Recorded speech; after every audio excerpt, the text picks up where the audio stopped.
Ngayon, sa larangan naman ng chess, isa sa mga nakikita may malaking potensyal na maging ikalawang Women Grand Master ng Pilipinas, ang Women International Master na si Ruel Canino. Pangarap niya na sundan ang yapak na nag-iisang WGM ng bansa na si Janelle May Freyna. May report si teammate Jamaica Bayaka.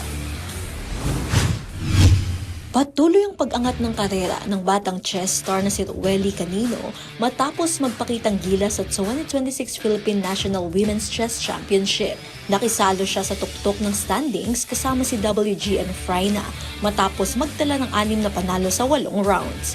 Layon ni Canino na may pagpatuloy ang malakas na takbo upang makakuha ng pwesto sa susunod na 46 Chess Olympiad na gaganapin mula September 15 to 28 sa Uzbekistan. Pero bago ito, bahagi na rin ng kanyang paghahanda ang kanilang European campaign.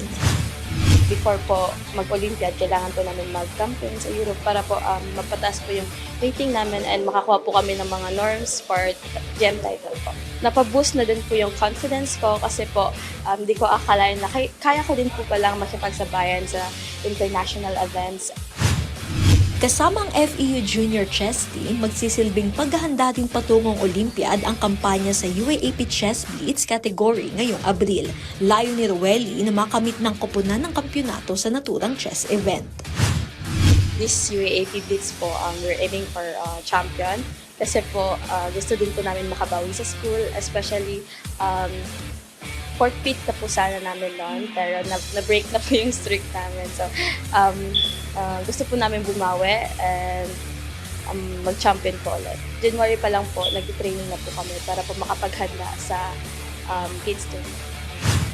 Noong 2025, dinomina niya ang Under-18 Open Standard category sa National Age Group Chess Championships. Isang patunay na kaya niyang makipagsabayan kahit sa mga lalaking manlalaro. Dahil sa kanyang impresibong performance, kumatawan sa Pilipinas si Canino sa FIDE Women's World Cup.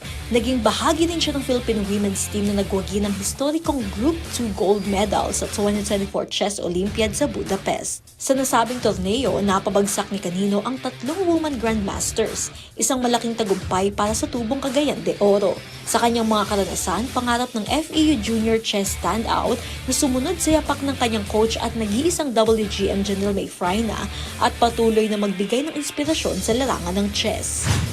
Si WGM po talaga is role model po talaga siya. So, idol ko rin po talaga. And